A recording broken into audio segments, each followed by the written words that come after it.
alamisa ye septembre kalo tile 19 san 2024 an bɛ aw bɛɛ lajɛlen fo aw ka wagati o cogoya la aw minnu sigilen bɛ Mali kɔnɔ ka taa se Mali kɔ kana manabaaw sigi k'an ka kunnafoniya k'a lajɛ tɛnɛ fo ka taga se juma ma a y'o bisimila kunnafoni waati selen ye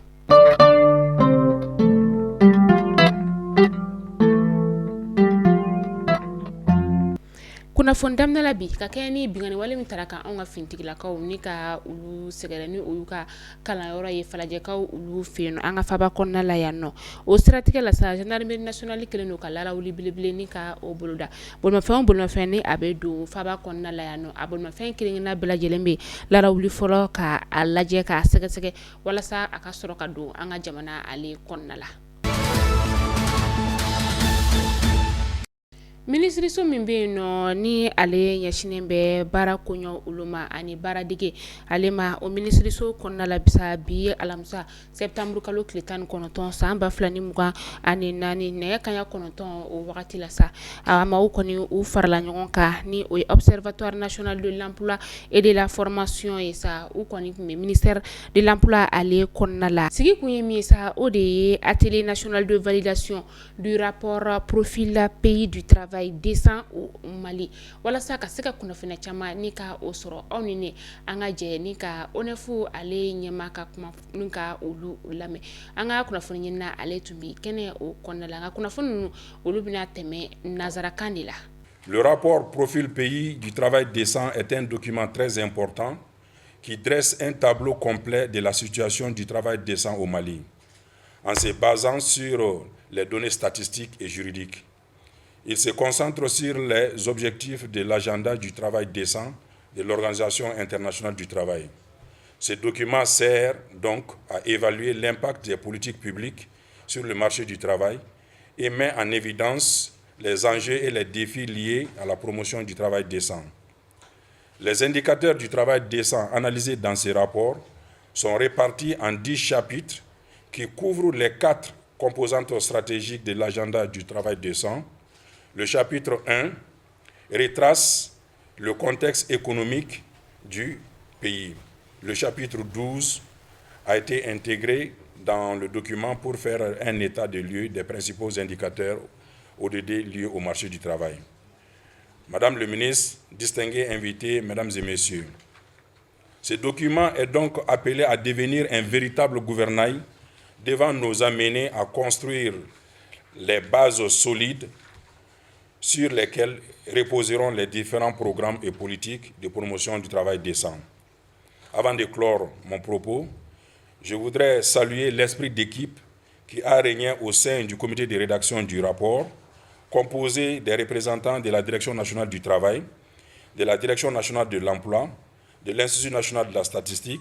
de l'Observatoire national de l'emploi, du Conseil national du patronat, de l'Union nationale des travailleurs du Mali, de la Confédération syndicale des travailleurs du Mali, de la Centrale démocratique des travailleurs du Mali et de la Confédération malienne des travailleurs du Mali. Je vous remercie de votre aimable attention. Je me réjouis de l'organisation de cet atelier qui offre l'occasion à tous les acteurs, notamment les représentants des départements ministériels, des structures techniques et des partenaires sociaux, d'examiner à fond les progrès réalisés par notre pays au cours des 10 dernières années dans l'atteinte des objectifs du travail décent et de faire des observations et suggestions afin d'améliorer la qualité de ce rapport. O conseiller islamique ye sɛbɛnfura bɔ k'a yira k'a fɔ ko u bɔra a kalama k'a fɔ ko karo gɛlɛn diinɛ tigilamaw ye bingani wale ta ka anw ka fintigilakaw sɛgɛrɛ faaba kɔnɔna la yan nɔ dɔgɔkun daminɛ yɛrɛ la n'a bɛnna septembre kalo tile 17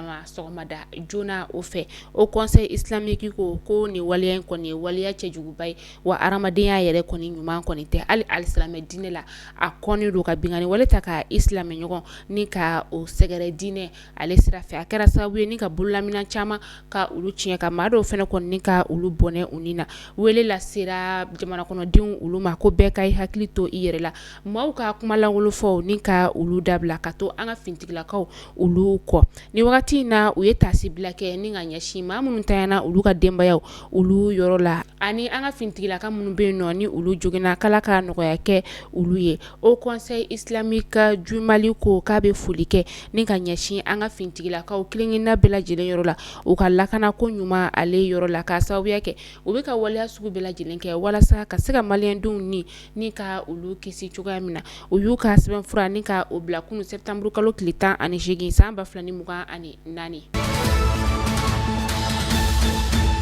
Kabini wagati min na bingani wale kɔni tara k'an ka fintigilakaw sɛgɛrɛ faaba kɔnɔna la bɛɛ lajɛlen bɛ ka i ka dusuma kasa ni ka olu yira caman i ta kɛ sɛbɛnfura ale fɛ u y'a yira k'a fɔ maa minnu bɛ yen nɔ sa ni o ye fara ɲɔgɔn kan diinɛ maaw ye ka taga se parti politique maa caman olu ma ani fintigi gansanw ka fara ɲɔgɔn kan jɛkulu olu bɛɛ lajɛlen u ka dusuma kasa ni ka o yira k'a yira k'a fɔ bingani wale min kɔni tara ka anw ka fintigilakaw olu sɛgɛrɛ olu bɛ a kɔ an ka minisiri kɔrɔ min bɛ yen nɔ ni o ye minisiri ɲɛmaa kɔrɛ n'ale ye Musa Mara ye ale kɔni fɛnɛ ye a yira k'a fɔ ko ni wagati in na jamana kɔni mago bɛ jamanaden kelenkelenna bɛɛ lajɛlen na bolodi ɲɔgɔnmaya sira fɛ ani fara ɲɔgɔn kan walasa ka se ka karɔgɛlɛn diinɛ tigilamaw ka olu kɛlɛ cogoya min na ka bɔ an ka jamana ale kɔnɔna la. An ka dolancilaw olu kɔni fana ma to kɔ u ka dusuma kasa ale yirali la an ka dolancilaw olu ka ɲama ni o ye kapitɛni ni ale ye Yves Bissouma ye a fana kɔni bɔra ni ka dusuma kasa k'a yira k'a fɔ ko ni gɛlɛya min tara k'an ka fintigilakaw olu sɛgɛrɛ olu minnu ye dolancilaw ye olu bɛ a waleya jugu kɔni ni ka o kɔ o de siratigɛ la sa a n'a jɛɲɔgɔn dɔw olu kɔni jɛra u ka prime kɔni o kɔ ko k'o ta ka o di maa minnu bɛ yen nɔ ni olu ntanyana ko k'a don olu somɔgɔw ka musakaw la.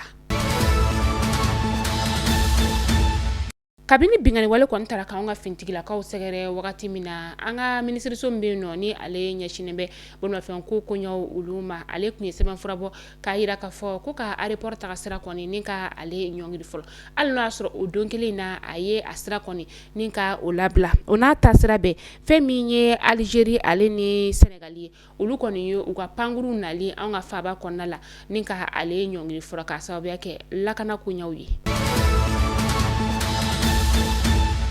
Sibirido septembre kalo tile 14 san 2024 sirakɔrɔkaw olu fɛ yen nɔ kɛrɛnkɛrɛnnen sa cité BMS ale kɔnɔna la Jibi Kante ni ale ye BDMSA cakɛla ba dɔ ye an ka faaba kɔnɔna la ale kɔni fagara marifa kisɛ o la a ka so yɛrɛ kɔnɔna la k'a to sunɔgɔ la wagati min na sigana kɔni talen don ni ka a denkɛni kɔni ka o sɛgɛrɛ denkɛni min yɛrɛ kɔni ni hakili wasu kɔni bɛ ale la wagati min na sa u bɔra kalama k'a fɔ ko marifa kisɛ kɔni kɛra la u y'a ta la ni ka u kunda ni a ye kan lapitaniso o la ni o ye hôpital la du Mali ye dɔgɔtɔrɔw kɔni olu y'u seko n'u damayira bɛɛ kɛ nka a kɔni ma se ka bɔ a la togo si la an tanyana septembre kalo tile 18 san 2024 an bɛ dugawu kɛ Ala ka baara dali nɔgɔya ye. An bɛ taa kɔkan kibaru la an bɛ taa Burkina Faso kaw olu fɛ yen nɔ fɛn min ye situlu ye min ni ale musaka bɛ t'i jɔ dolari wari miliyɔn 60 o bɔɲɔngo la ni o kɔni de bɛ bɔ u ka jamana ale kɔnɔna la cɛmancɛ fanga jamana ɲɛma ale kɔni ye kunnafoniya ni ka o yira k'a fɔ ko fɛn min ye u ka situlu ye a bɔli kɔni bɛna jɔ u ka jamana kɔnɔna la septembre kalo tile 18 san 2024 minisiriso min bɛ yen nɔ ni ale ɲɛsinnen bɛ sɔrɔ ni jago koɲɛw olu ma olu kɔni ye kunnafoniya ni ka o cari o b'a yira k'a fɔ ko fɛn min ye situlu ye a tɛna bɔ Burkina jamana ale kɔnɔna la bilen ni ka taga a feere kɔkan. Mali kunnafoni jabarani na jabɔ aw kulo gazɛ karabi kunnafoni damadama de bi ni k'a da aw kelenkelenna bɛɛ lajɛlen kulo kan aw ni ce aw ka lamɛnliko ɲuman na aw k'an bɛn donna nataw la kunnafoni kuraw olu kɛnɛ kan.